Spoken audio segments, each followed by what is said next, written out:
Thank you very much, Mr. Speaker. Good evening. Good evening. I think there's something that needs to be said, and I'm not going to dance around it. I'm just going to come right to the point and say it, and then I'll explain a couple of things. I am, and have always been, and always will be, pro-choice, and I'm voting against this bill. And I want everybody to know that, because the way politics works is sometimes people vote on something one way and then they get a label because of it. Let there be no question in anybody's mind. I was raised by very conservative parents who raised me pro-choice. It happens, folks, it happens. Happens every day. And it happened to me, and it would happen to anybody I would raise. That's the way it goes. So I think it's important that when I initially heard about this subject, I was very disturbed by it. Because not only do I think it isn't the government's business to get into any of our personal lives, it's not anyone else's business either, no matter what their beliefs are. Whatever they are, I respect them, but don't tell any of us what to do. So I heard, hey, if there is an organization that's out there trying to deceive people, I am all against that. I don't want anything to do with it. Stop them. This is unacceptable. And I still believe that that's unacceptable.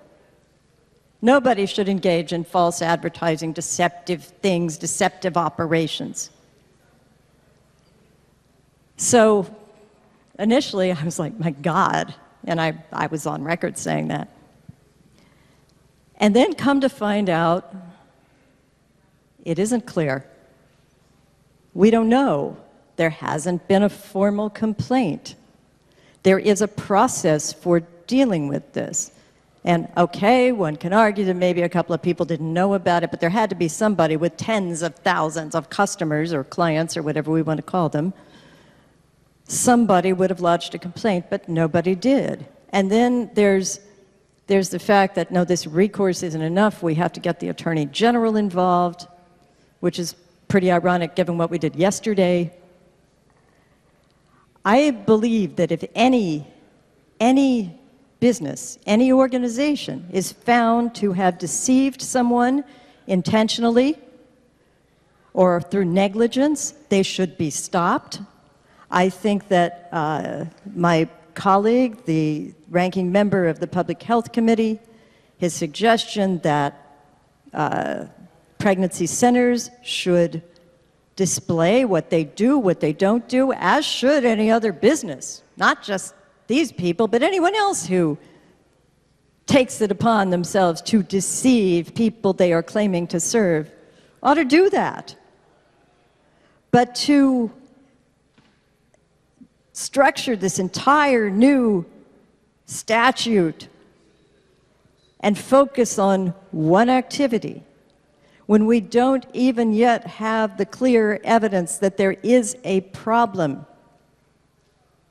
simply goes against the grain. But I'm going to say it again. That's the way I feel about this bill. I don't think this is a good bill. But that's what this conversation's about. It's not about how I feel about anyone's right to do what they want to do in a pregnancy.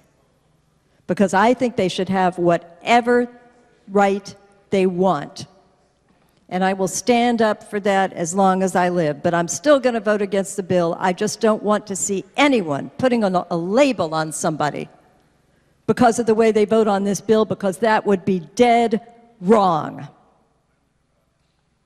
So I hope that was clear.